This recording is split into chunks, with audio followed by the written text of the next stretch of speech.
Welcome to QrepubliC. Thank you for tuning in. Subscribe, like and share. Welcome back to QrepubliC. Today is January 8, 2021, Friday. Oriental Peninsula is unaware of any undisclosed information that triggered its high price. AGI buyback transaction is already at 302.97 million out of 2.5 billion pesos. And AC Energy changed its SRO offering period. So check po natin yung mga information na yan later. Ang mga stocks na re-reviewin po natin for today. These are Dito CME, AC Energy, Apollo Global Capital, Oriental Peninsula, PHA, MRC, Certec, AGI, LTG, BDO, Abacor, Merimart, and IDC. Sa mga bago po nanonood ng video na ito, I'm inviting you to please subscribe on this channel para maging updated po kayo sa mga bagong videos na nilalabas po natin, particularly sa mga insights na binibigay po natin sa ating mga stocks. Like and share this video as well para makapagbigay insights din po tayo sa iba. Maraming salamat po.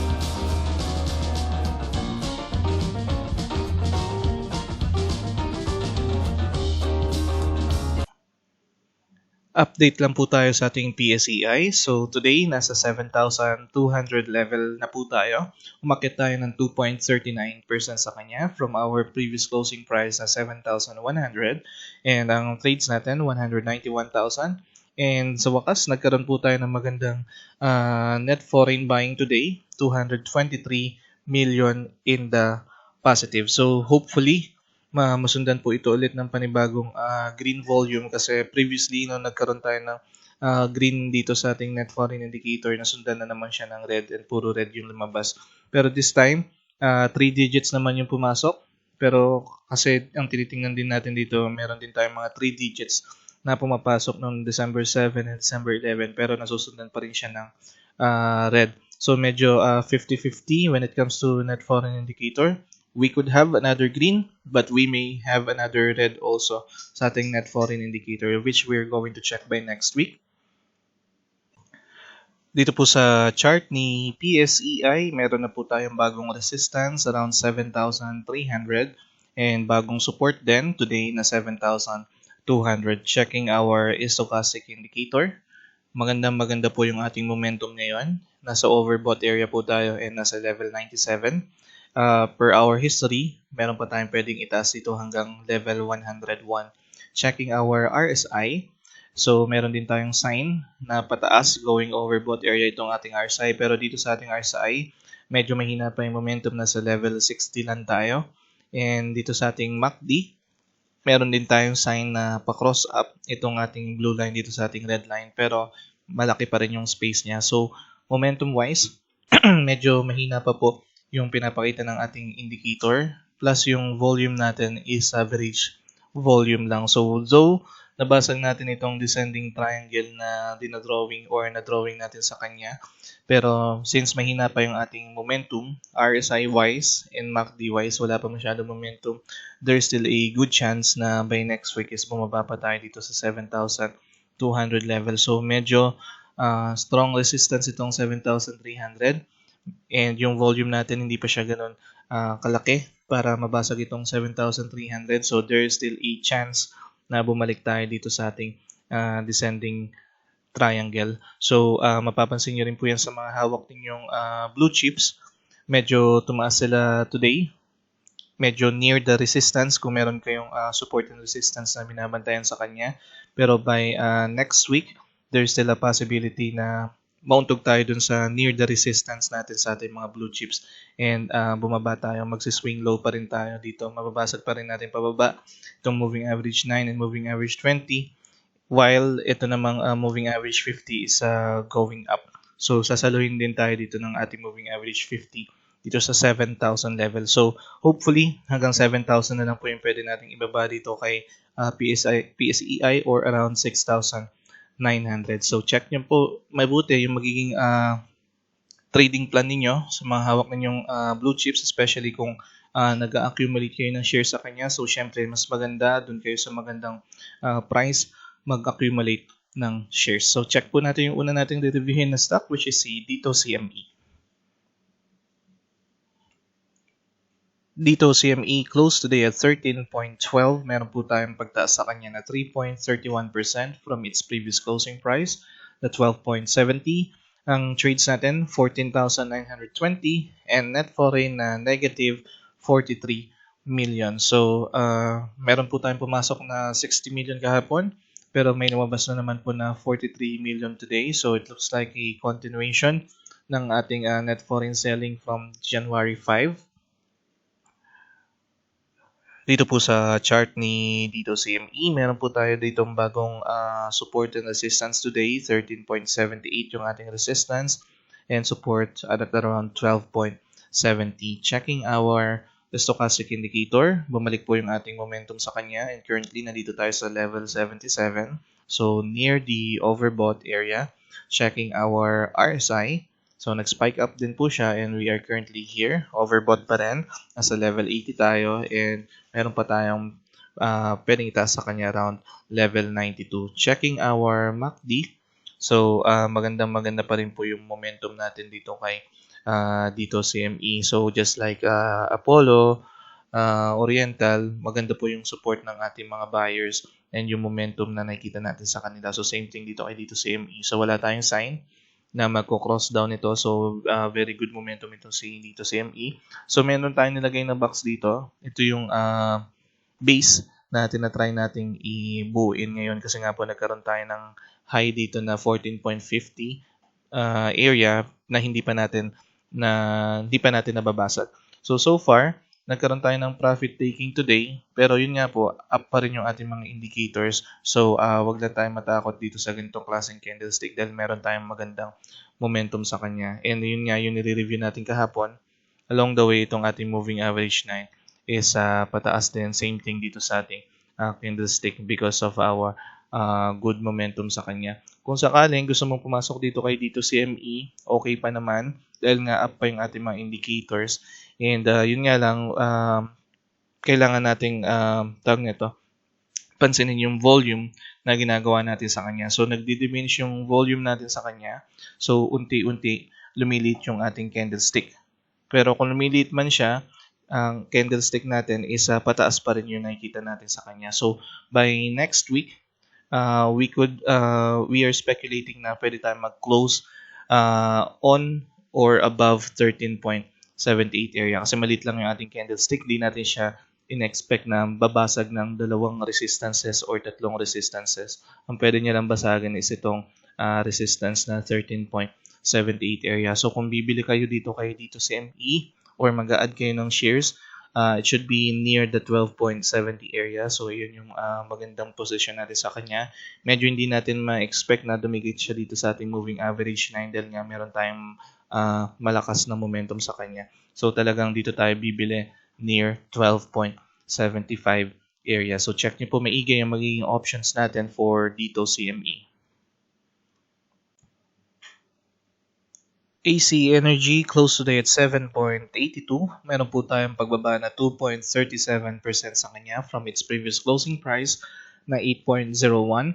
Ang number of trades po natin is 27,950 and net foreign na positive 55.3 million. So after ng 2 consecutive trading day na net foreign selling, meron po tayong net foreign buying today. Check lang po natin yung current disclosure natin for ACE Energy. So this is regarding with their SRO. They have changed the start of offer period and end of offer period kasi previously I think February 1 to February 5 siya. Ngayon mag-start na siya January 18. So 10 days from now, January 18 to January 22. And kapag nakabili ka na dito between this period, you can expect na mapupunta siya sa inyong portfolio by January 29, 2021. So napaaga po yung kanilang pag-o-offer ng SRO instead na February. So check niyo po itong information ito na nakalink po siya dito kay Investograms and you can also double check this one under edge.pse.com.ph. Dito po sa chart ni AC Energy, meron po tayo ditong resistance around 8.11 area and then support around 7.36 area. By the way, yung last price po natin kahapon dito kay AC Energy was 8.01. For some reason, yung broker ko po or yung aking system kahapon was not updated. So I have given an incorrect amount of last price ni AC Energy. But anyway, yung speculation naman po talaga natin dito kay AC Energy is today, Friday, magkakaroon po talaga tayo ng buhusan dahil today is yung ex-date ng ating SRO. So sa mga nakapag-exit or sa mga gustong umexit na nga po is nag-exit na po sila today. Pero makita natin, meron tayong massive volume dito. The reason why we have a massive volume dito is talaga namang bumaba po yung price ni AC Energy. So sumagad po siya dito sa 6.21. So yan yung low natin. And if we are going to measure that from 6.21 hanggang dito, meron tayong 20% na ginain just for today. So kung check po natin yung ating stochastic indicator, momentum-wise, wala po tayong momentum. And we are currently here sa level 32. Checking our RSI, nawala na rin po yung ating momentum and we are here level 56. Ang natitira naman po nating indicator na nagpapakita na may momentum is still itong MACD. However, kung papansinin po natin yung space niya between the blue line and the orange line is masyado na pong maliit. So compared dito, nung mga panahon na to nung January 5, hanggang January 6, mataas pa yung ating space between these two lines. Pero ngayon nagkaroon tayo ng spike down and possible by next week kapag nagkaroon pa tayo ng mababang presyo is magko-cross down na po tayo dito kay AC Energy. And yun nga po, meron tayong 27% na gain. So malamang sa malamang meron po mga traders na nakapasok dito and at least 20% na gain na po yun. So, depending pa kung ilang shares yung binili nila. So, definitely, profitable na po sila. So, pwede silang umexit by next week dito, by Monday. So, pero since meron pa tayong nakikita ditong indicator or yung kay MACD natin na meron pa tayong momentum na nakikita sa kanya, exit lang na muna natin tong measurement natin. So, since meron pa tayo dito nakikitang momentum kay MACD, kung sakali mang umakyat ito si AC Energy, we are projecting na ang parang pinaka-maximum na akyat niya lang is dito sa 8.50 area. So, parang ito na yung pinaka-magiging maximum natin kasi nga sa stochastic tsaka sa RSI natin wala tayo sa overbought area. Pero sa MACD, may mga buyers pa tayong pumapasok. So, possible 8.50 yung ating maging parang highest price by Monday or by next week. Pero, malamang sa malamang itong 7.36 natin by next week is 30% strong lang. And pwede tayong bumaba dito sa 6.20 na support by next week. Pero, hindi rin natin inaalis na pwede pa tayong bumaba dito ng todo sa 5.19 area. So, what I'm trying to say is that if papasok po kayo dito kay AC Energy, please know na bumubuo na po tayo ng ating mga lower highs dito kay AC Energy. And as of the moment, we are not projecting na tataas pa tayo more than 8.50 dito kay AC Energy dahil yung mga indicators natin shows na mahina na po yung ating momentum dito kay AC Energy plus 20% na nga po, at least 20% na nga po yung ginain nitong candlestick natin today.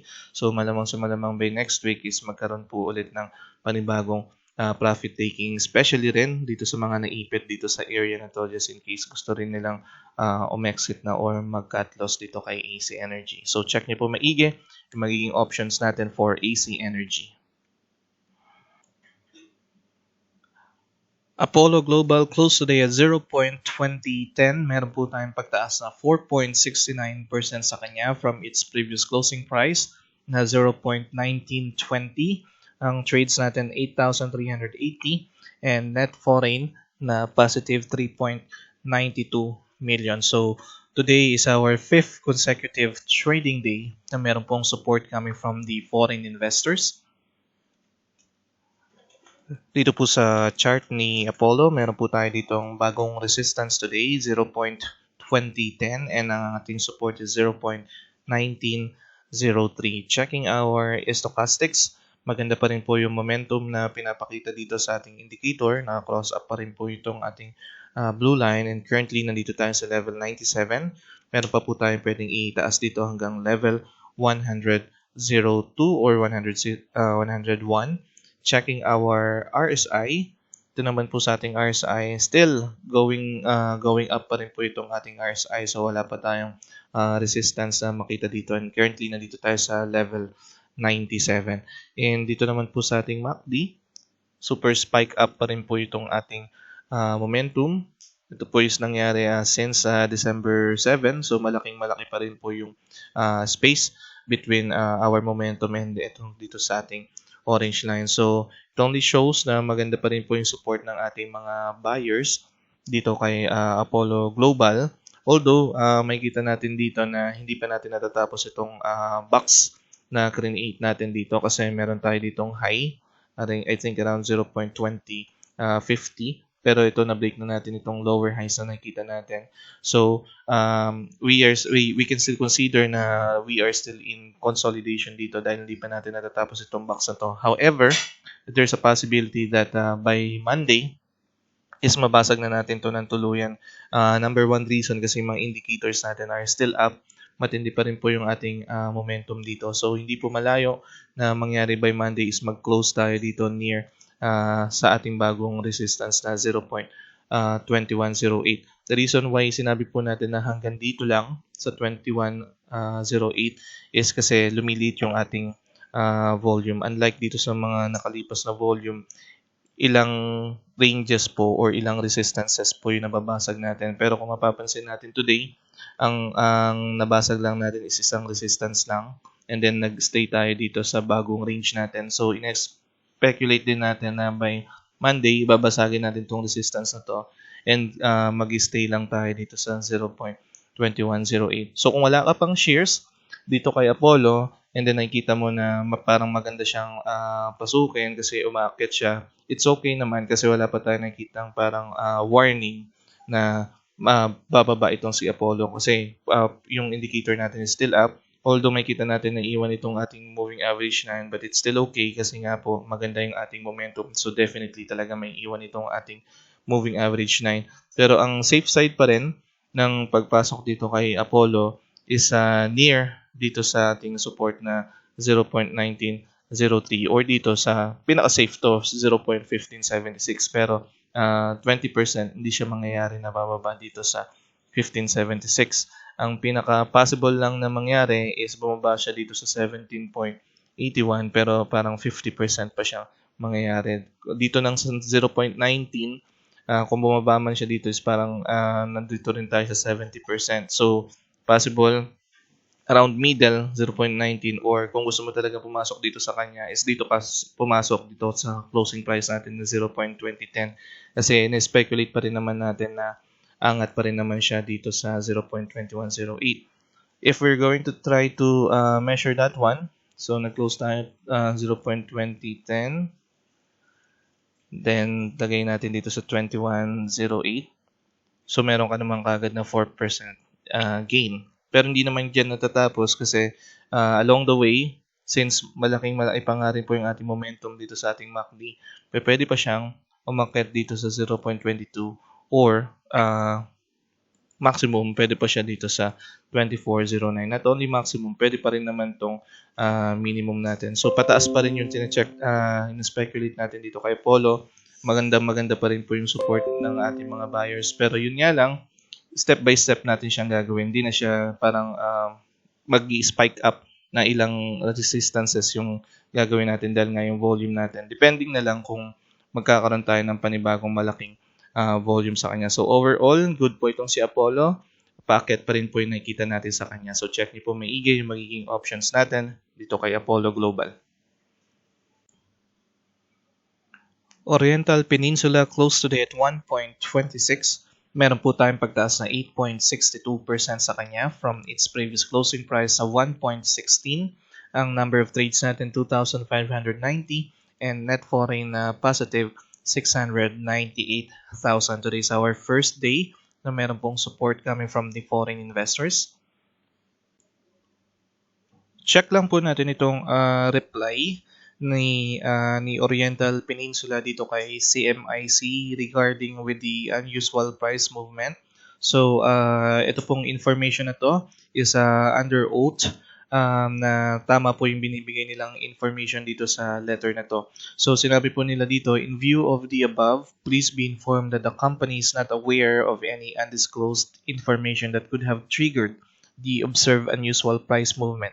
Should the company become aware of any material information that is believed to have influenced any unusual price movement on the company's shares, we undertake to timely file the necessary disclosure regarding the same. So, ito po is regarding sa pagmassive na pagtaas ni Oriental Peninsula na nangyari po kahapon. So, sinasabi nila na wala naman po silang hindi nasasabi sa market na nagiging dahilan kung bakit mataas yung price ni Oriental Peninsula. Kumbaga parang price action lang daw siya, wala siyang catalyst. So you can double check this letter that is linked to Investograms. Dito po sa chart ni Oriental Peninsula, meron po tayo ditong bagong resistance today around the 1.28 area and then support around 1.21 area. Checking our stochastic indicator.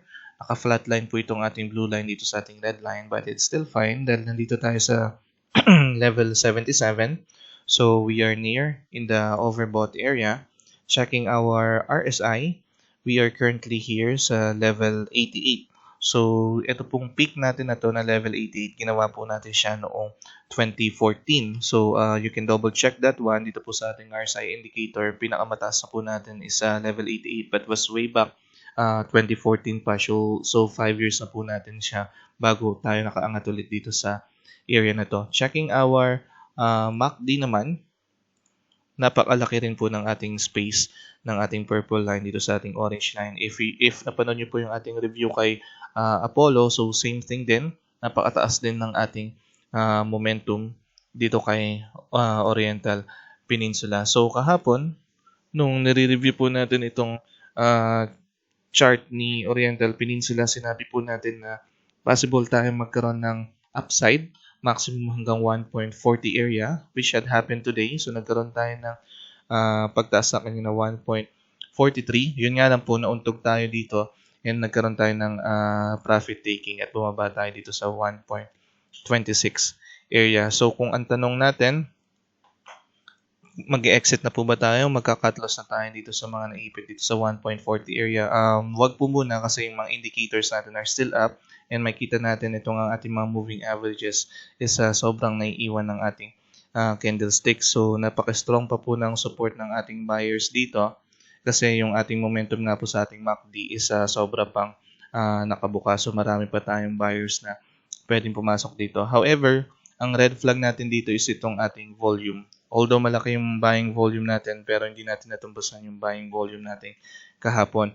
So, by next week, kung ganitong klaseng kalaking volume pa rin po magkakaroon tayo or mabawasan pa ng kalahati, expect po natin na parang isang range lang po tayo mag-trade or magtataas dito kay Oriental Peninsula. So, sa mga wala pa pong shares dito kay Oriental Peninsula at gustong pumasok, I suggest bili kayo near 1.21 area para kung sakali man hindi kayo maipit sa mataas na price kasi ito yung pinakamalapit na pwede natin siya ma-observe 1.21 area. And then you can expect na pwede lang tayo mag-close dito kay Oriental. For example, nag-open tayo dito sa around 1.21 area. Pwede tayo mag-close lang dito above 1.28 area kasi nga po yung volume natin is parang pang 1 range na lang po yung pwede niya itaas or maximum na 2 range. So overall, up pa rin naman yung ating mga indicators, maganda pa rin yung MACD or maganda pa rin yung momentum na nakikita natin sa kanya. So pataas pa rin yung tinitingnan natin dito kay Oriental Peninsula. Yun nga lang, range by range siya tataas dahil bumababa yung ating volume, and kung i-check nyo rin po yung number of trades natin today is nasa around 2,500 lang tayo. So check nyo po maigi yung magiging options natin for Oriental Peninsula. PHA close today at 1.65. Meron po tayong pagtaas na 17.02% sa kanya from its previous closing price sa 1.41. Number of trades natin, 9,290. And net foreign na positive 27.36 million. Today is our second consecutive trading day na meron pong support coming from the foreign investors. Dito po sa chart ni PHA, meron po tayo ditong resistance around 1.60 area and then support around 1.50 area. So bagong support and resistance na po tayo today.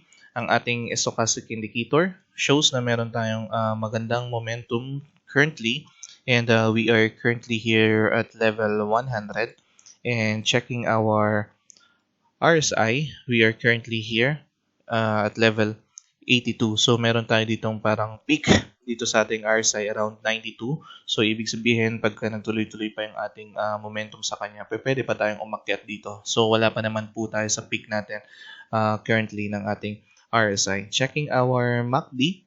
So maganda rin po yung momentum na nakikita natin sa kanya. The space between this purple line and this orange line is malaki po. So wala tayong sign na magko-cross down siya. So therefore maganda pa rin po yung momentum na pinapakita nito ni PHA. And dahil strong momentum nga po tayo sa kanya, itong dinowing natin na trend line is no longer valid. Nabasag na po natin siya. And yun nga po, nagkaroon tayo ng confirmation kahapon sa pagbasag dito ng ating pagkakaroon ng ating green candlestick dito dahil yun nga, nagko-consolidate kasi tayo dito. So, nireview natin siya kahapon and sinabi natin kailangan magkaroon pa tayo ng panibagong buying volume or candlestick para tuluyan nating ma-confirm yung pagbasag dito. So, ang nangyari po ngayon is masyado na po siyang tumaas. So, nagkaroon din tayo ng mas malaki pang buying volume and mas nagkaroon na nga tayo ng momentum sa kanya. So, we are not speculating na babalik po si PHA as of the moment dito sa ating trend line dahil nabasag niya nga po ito and napaka-strong na momentum na pataas na ito ni PHA. So we are speculating na by next week, pwede po tayong tumaas dito around 1.77. So sa mga may hawak pong shares dito kay PHA, you can still hold your position sa kanya and in-speculate pa po natin na tataas pa po siya dito around 1.77 by next week or even higher kasi pataas pa rin yung nakikita natin dito kay PHA. So sa mga papasok naman dito kay PHA at wala pang shares, mas maganda kung near 1.50 nyo siya mabibili or somewhere between dito sa range na to para kung sakali man mapunta kayo sa magandang position, especially kapag umakyat na tayo dito sa 1.77 onwards. So overall, maganda po ang stock na to na si PHA. So strong momentum siya. Nabasag niyo na itong ating trend line na ino-observe sa kanya. So check niyo po maigi yung magiging options natin for PHA. MRC closed today at 0.63. Meron po tayong pagtaas na 5% sa kanya from its previous closing price of 0.60. Number of trades natin 2,750 and net foreign na 2.38 million. Today is our second consecutive trading day na meron pong support coming from the foreign investors. Dito po sa chart ni MRC, meron po tayong bagong support and resistance today. 0.67 is our resistance and then support around 0.61. Checking our stochastic indicator, naka-cross up po itong ating momentum and currently nasa level 62 tayo. So wala pa naman tayo sa overbought area. So medyo may weakness pa rin tayong nakikita dito kay MRC. Checking our RSI. So wala rin po tayo sa ating overbought area. And currently nandito tayo sa level 61. So since wala tayo sa overbought area, mahina pa po yung momentum natin. Pero we are parang tawag nito, above naman tayo sa oversold area. So medyo may mga buyers naman tayong pumapasok dito kay MRC pero mahina lang yung pagpasok natin dahil mahina nga yung momentum na nakikita natin sa kanya. Checking our MACD. So since meron nga tayong panghina doon sa ating RSI at saka stochastic indicator, wala tayo sa overbought. That's why yung ating momentum sa kanya is mahina pa rin. Pero kung titingnan naman natin, yung space natin is maliit lang. So any moment, kapag napunta tayo sa overbought area, magko-cross up po itong ating MACD sa kanya. So, we are saying na pwede pa tayong tumaas dito kay MRC. So, just like with our previous review, pataas pa rin yung tingin natin dito kay MRC, pero medyo matatagalan siya. Kailangan lang natin ng patience dito. So, nakita naman na tayo dito ng mga lower highs. Pero yun nga, along the way, medyo matatagalan siya. Ang range lang natin muna sa kanya dito is dito between 0.56 to 0.65. So, what we're trying to say is that pwede pa tayong bumaba dito sa mga susunod na araw or linggo around 0.57. So, more on bodega period itong si MRC as of the moment. So, sa mga papasok po dito kay MRC, I suggest na huwag kayong bumili dito near 0.65 but bili kayo dito near 0.60 below or 0.58 below para mas mapunta kayo sa magandang position kasi nandito yung ating moving average 20 dito sa 0.58 area. So, check niyo po maigi yung magiging options natin for MRC. Certec close today at 7.37. Meron po tayong pagbaba na 0.54% sa kanya from its previous closing price na 7.41. Trades natin 2,440 and net foreign na negative 1.56 million. Today is our second consecutive trading day na wala pong support coming from the foreign investors. Dito po sa chart ni Certec, same resistance and support po tayo. Resistance natin 7.40 area. And then support around 7.12 area. Checking our stochastic indicator. So, naka-cross up pa rin yung ating blue line and nasa level 74 tayo. So, near the overbought area naman tayo dito sa ating indicator. Checking our RSI. So, mahina pa yung momentum natin dito sa ating RSI dahil wala pa tayo sa overbought area. Nandito lang tayo sa level 57. Checking our MACD. Mahina pa rin yung ating momentum pero meron tayong sign na pwede mag-cross up itong ating blue line at itong ating red line. Plus, yun nga, yung ating SRO indicator dito kay Certec. So, isa yan sa mga indicator na tinitingnan natin para mapataas yung price na ito ni Certec. So, nakita tayo ng price rejection ngayon dito sa 7.40 area. The reason why meron tayong price rejection dyan is ito rin yung ating nagiging rejection during the time ng December 15 to December 21st. Ang in-speculate natin, pwede tayong umakyat dito kay Certec by next week pero mukhang magkaroon na naman tayo ng matinding price rejection dito sa area na to. So, we are seeing itong si Certec na baka magbuo muna ng base. Ito yung gawin nating base sa kanya. Possible ito yung maging base natin sa kanya. So, magko-consolidate tayo dito. Pwede tayong magkaroon ng low around 6.88. Kasi nga meron tayong price rejection dito. Possible na masundan siya ng panibagong price rejection by next week. So, possible na bumaba tayo dito by Monday and then masundan pa siya ng pagbaba by Tuesday. Pero after that, in-speculate na natin na pwede tayong umakyat dito kay Certec and then mag-consolidate muna ulit tayo dito sa area na to bago natin siya basagin. So, long process po itong si Certec na nakita natin. Bubuo muna tayo ng base. Mag-consolidate muna tayo dito sa area na to between 6.80 to 7.70 bago natin siya basagin dahil nga meron pa tayong price rejection. Plus, yung ating mga momentum is hindi pa ganun kasolid. Nakita natin yung RSI natin wala pa sa overbought. Yung stochastics natin wala pa rin sa overbought and yung MACD natin wala pa tayong cross up na nakikita sa kanya. So, momentum wise, meron siya momentum pero hindi pa siya ganun ka-strong. That's why nakikita natin siya magko-consolidate pero consolidation heading towards up. So, possible na hindi naman natin ma-reach itong 6.80 dahil nandito na itong ating moving average 9 or moving average 20. So, baka hanggang dito lang tayo on or below 7.12 area. So, speculation lang naman to. Basta what we are trying to say is that pwede tayong bumuo muna ng base dito. Siguro ito nang gawin natin 7 peso yung ating pinaka-minimum. And then yung maximum natin is 7.75. So maganda rin siyang parang gawing trading range if ever. So let's try to measure it. Meron siya ditong measurement na 10%. So check niyo po maigi yung magiging options natin for Certec. AGI close today at 10.40. Meron po tayong pagtaas ng 4.84% sa kanya from its previous closing price na 9.92.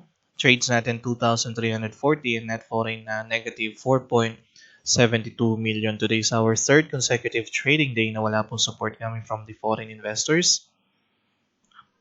Update lang po tayo sa buyback transaction ni AGI. So, kahapon, January 7, bumili po sila ng total ng 138,000 shares. So, around 9 peso, 9.70 pataas yung nabili nilang price kahapon. And meron po tayong binubuo dito na 2.5 billion shares for their buyback program. So, ginagawa naman po nila yan every day, every trading day. Ginagawa po nila yan, and currently nandito na po tayo sa 302 million pesos. So medyo malayo-layo pa naman tayo, 2.5 billion pesos pa yung ating buuin. So check nyo po yan, or you can double check this information under edge.pse.com.ph, which is also link dito sa ating Instagrams. Dito po sa chart ni AGI, meron po tayo ditong resistance around 10.40 area. And then support around 10.20 area. Checking our momentum checking our momentum dito sa ating stochastic indicator. So very good momentum naman po tayo. Naka-cross up yung ating blue line since January 6, and we are currently here at the level 54. Pero medyo mahina pa rin po yan dahil wala tayo sa overbought area. Checking our RSI indicator. Mahina rin yung momentum na nakikita natin dahil nasa level 54 din tayo, so wala rin tayo sa overbought area. Checking our MACD. So malaking space ng ating purple line sa ating orange line. So medyo wala pa tayong sign na magko-cross up itong ating purple line sa ating orange line. So medyo may mahinang momentum pa rin tayo nakikita dito kay AGI. That's why makita natin na previously meron tayong uptrend na sinusundan sa kanya, pero nag-bend down na po itong ating purple line. And currently ngayon nagpa-flatline siya dito sa ating moving average 20 dito sa ating blue line. So itong ating moving average 9 and moving average 20 is nag-meet, and then na-discontinue na po natin itong ating trend line na nakikita sa kanya. So currently, since mahina pa rin yung momentum na nakikita natin sa kanya, kung nagpaplano kayong pumasok dito kay AGI, or kung nagpaplano kayong mag-average down as of the moment, wag muna kayo bumili dito sa range na to between 10.20 to 10.45 kasi there's still a chance na mabasag pa natin pababa itong 10.20 area. So itong ating support along the way, maybe by next week, 30% strong lang itong ating support dito, and possible na mabasag pa natin siya. So meron tayo ditong magandang support around 9.90 kasi pataas pa rin yung tinitingnan natin dito sa ating moving average 50.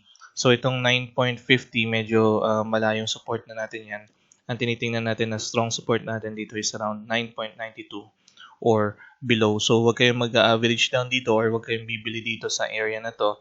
Sa halip, bumili kayo dito between 9.90 or dito 9.90 or below dito kay AGI para medyo mas mapunta kayo sa magandang position. Dahil nga po, yung momentum natin is hindi pa ganun ka-strong enough. Though meron tayong indicator dito ng buyback transaction dito kay AGI, pero it would not suffice, or hindi siya enough para mapataas itong si AGI. Enough lang siya to maintain na hindi tayo magkaroon ng downtrend or reversal dito kay AGI. So again, ang strong support po natin dito is 9.90. So dito tayo magandang pumulot or pumasok dito kay AGI. So check niyo po maigi magiging options natin for AGI. LTG close today at 13.52. Meron po tayong pagtaas na 4% sa kanya from its previous closing price of 13 pesos. Ang trades natin 864 and net foreign positive 3.38 million. So today is our first trading day na meron po support coming from the foreign investors. Dito po sa chart ni LTG, meron po tayo dito ang resistance around 13.70 area and support around 13.40 area. Checking our stochastic indicator, meron din po tayong magandang momentum today. dito kay LTG. Currently, nasa level 58 tayo at naka-cross up itong ating blue line. Pero hindi siya strong enough dahil wala pa tayo dito sa ating overbought area. Checking our RSI. So, same thing. Meron tayong momentum but not strong enough dahil wala tayo dito sa overbought area. Nasa level 57 lang tayo. And checking our MACD. Medyo may sign tayo na didikit dito sa ating red line pero medyo malayo pa yan. So, hindi pa rin strong enough yung momentum na nakikita natin dito kay LTG. And ayun nga, last time na nire-review natin itong si LTG is meron tayo ditong trend na nakikita sa kanya which is naputol dahil nga nawalan din tayo ng momentum sa kanya. So, currently, nag-cross down itong ating purple line, itong ating moving average na dito sa ating moving average 20. So, dito rin sa indicator na to ng ating moving averages, weak din yung nakikita natin sa kanya. And kung titingnan natin, itong si LTG, meron tayo dito nakikita sa kanyang lower high na mini-maintain or nakikita dito sa kanyang chart.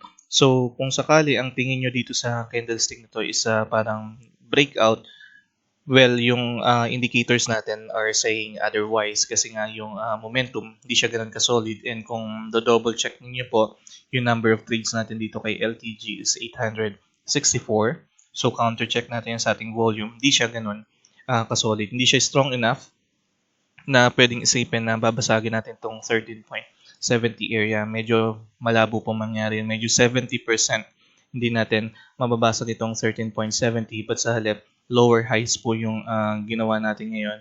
And possible na by next week is bumaba pa tayo dito sa 13.08 and pwede pa natin siyang mabasag pababa. So, meron tayo ditong parang immediate support after nung 13.08 na tinitingnan kasi kung saan dito natin mamimit itong ating moving average 50. So, kung nagpaplano kayong pumasok dito kay LTG at wala pa kayong shares at all, observe nyo muna yung candlestick niya. There's a 70% possibility na bababa tayo dito kay LTG. So, pwede tayong bumaba dito sa 13.08. Pwede pa natin siyang tagusin pababa. And parang pinaka-lowest na pwede natin siyang makuha as of the moment is dito sa 12.80 area. So, check nyo po maigi yung magiging options natin for LTG. BDO close today at 109 pesos. Meron po tayong pagtaas na 1.87% sa kanya from its previous closing price na 107. Number of trades natin 6,360 and net foreign na positive 65.28 million. Today is our second consecutive trading day na meron pong support coming from the foreign investors. Dito po sa chart ni BDO, meron pa rin po tayo ditong resistance around 110 area and support around 105 area. Checking our stochastic indicator, meron tayong magandang momentum and currently nasa level 61 tayo. Pero yung magandang momentum na yun is hindi pa siya strong enough para mapataas pa ng tuluyan yung price natin dahil wala pa tayo sa overbought area. Same thing with our RSI. So wala rin tayo sa overbought area. Nasa level 55 tayo. And checking our MACD, malaki pa po yung space natin to cross up itong ating red line. So, meron tayong momentum pero hindi siya strong enough para patasin yung price natin dito kay BDO. So, last time na nire-review po natin itong si BDO, sinabi po natin na nagkakaroon tayo ng dip or swing low dito kay BDO. And currently, nabasag na nga po natin pababa itong moving average 9 and moving average 20. And pati itong ating purple line is naka-cross down dito sa ating moving average 20. So, sinasalo tayo ngayon ng ating moving average 50. So, ang possible na mangyari dito kay BDO by next week is that mauntog po tayo dito sa ating 110 area. The reason why sinabi po natin yan kasi yung momentum natin is hindi pa ganun ka-strong enough. So, possible na mauntog tayo dito and then mag-swing low na naman tayo. Basagin na naman natin pababa yung moving average 9 and moving average 20 and even touching the moving average 50 again. So, although meron tayong nakikitang lower highs dito kay BDO kasi kung titingnan natin siya, may lower highs tayong nakikita sa kanya. Pero we are more on speculating dito sa mga higher lows na nakikita natin sa kanya. We are on the positive side naman dito kay BDO. So possible meron tayong descending triangle na ma-observe dito kay BDO. So medyo mahina siya momentum wise. That's why meron tayong descending triangle pero meron tayong ascending, meron naman tayong mga lower highs or higher lows na nakikita sa kanya. So kung nag-accumulate kayo ng shares at gusto niyo pumasok dito kay BDO, I suggest huwag kayong bibili dito sa 110 or dito sa range ng 105 to 110 kasi meron pa tayong magandang position sa kanya which is between 101 to 105 while we are forming this descending triangle dito kay BDO. So check niyo po maigi yung magiging options natin for BDO. Merrimart close today at 7.69. Meron po tayong pagtaas sa kanya na 3.64% from its previous closing price na 7.42. Trades natin 5,640 and net foreign na 919,000 in the positive. So today is our second consecutive trading day na meron pong support coming from the foreign investors.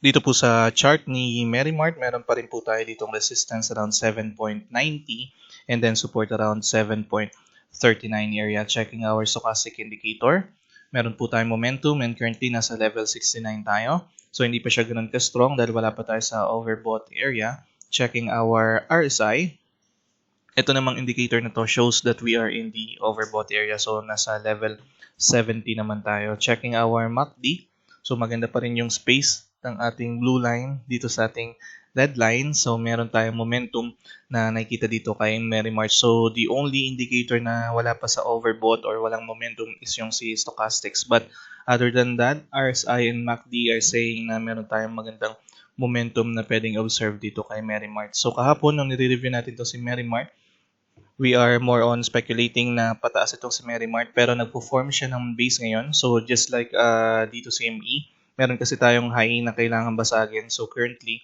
itong si Merrimart naman, meron ding high na kailangan ding basagin. And currently, meron tayong base that we are trying to create dito kay Merrimart. Pero nagko-consolidate tayo or magko-consolidate tayo dito kay Merrimart dito sa base na to heading towards up naman. So ito rin ma-observe natin itong moving average 9. So kung sakaling nag-accumulate kayo ng shares dito kay Merrimart or gusto ninyong pumasok dito kay Merrimart, nakikita nyo itong moving average 9 natin. Near na po siya dito sa ating support na 7.39. So, dito kayo pwedeng bumili. Magandang position is itong 7.39, whether above 7.39 or below 7.39. And unfortunately, ito si Merrimart din natin ma-expect na bumasag din ng mga ilang resistances or kumbaga wala tayong massive na pagtaas na pwedeng observe dito kay Merrimart dahil yung volume natin is maliliit lang. So we are speculating na volume na maliliit and candlestick na maliliit pero heading towards up. So ang possible na scenario by next week dito kay Merrimart is mabasag natin tong 7.94 area. So maximum pwedeng mag-close tayo near dito sa 8.30 area. So magkakaroon tayo ng panibagong support and resistance ito kay Merrimart by next week. So check nyo po maigi yung magiging options natin for Merrimart. IDC close today 3.20. Wala po tayong paggalaw sa ating price kahapon ng 3.20 rin pero umakyat po tayo ng 3.25 today. Number of trades natin 402 and net foreign positive 236,000. Today is our second consecutive trading day na may support po coming from the foreign investors. Dito po sa chart ni IDC, meron pa rin po tayo ditong resistance around 3.20 area and then support around 3.05 area. Checking our stochastic indicator. So dito po sa indicator natin na to, medyo wala tayong momentum and currently nandito tayo sa level 41 and sa ating RSI indicator wala rin po tayong momentum dahil nandito tayo sa level 52. So wala po tayo sa overbought area. Checking our MACD, meron na po tayong sign na magko-cross down itong ating momentum, itong ating blue line dito sa ating red line. So indicator wise, wala pong momentum itong si IDC plus yung volume natin is maliit lang and plus meron tayo dito nakikita mga lower highs dito kay IDC. So unfortunately, matinding resistance po ngayon itong ating 3.20 area, and by next week we are speculating na pwede tayong bumaba dito sa ating support around 3.05, or worse is around 3 or 3 peso area. Nandito naman kasi yung salo natin na moving average 50. Kaso kasi doon sa MACD natin, meron tayong sign na magko-cross down. So possible pa rin na pwede pa rin tayong bumaba dito sa ating 2.79 area kung nasa naman nandito yung ating moving average 100. And kung papansinin nyo rin yung number of trades natin dito kay IDC is 402.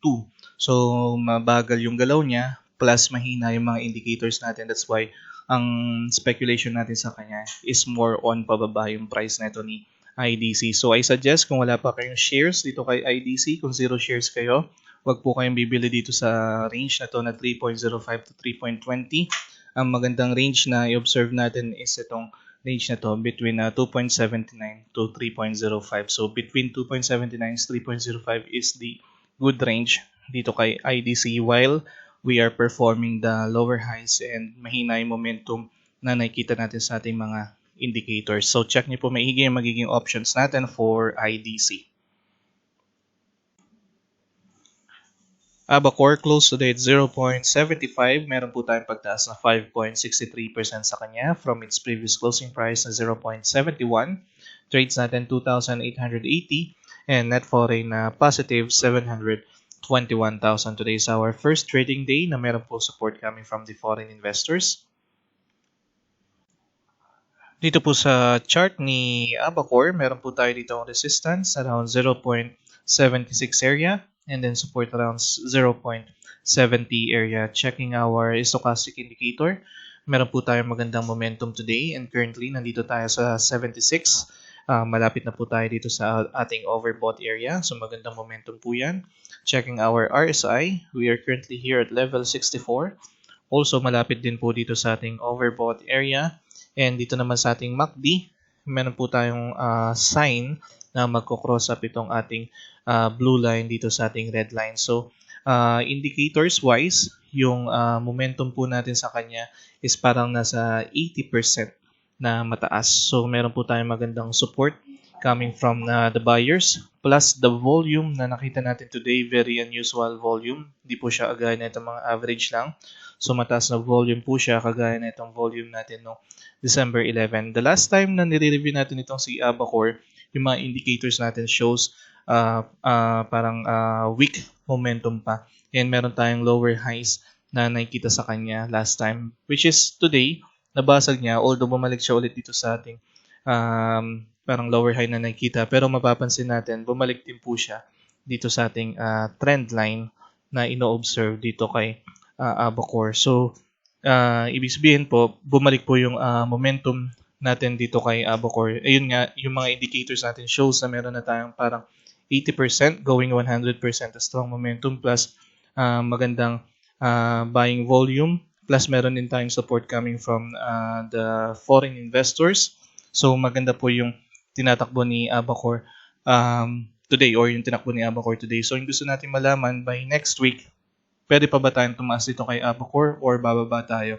Since meron tayong magandang momentum ngayon kay Abacor, we can speculate na pwede natin mabasag itong 0.76 na resistance natin. Malaki yung ating buying volume.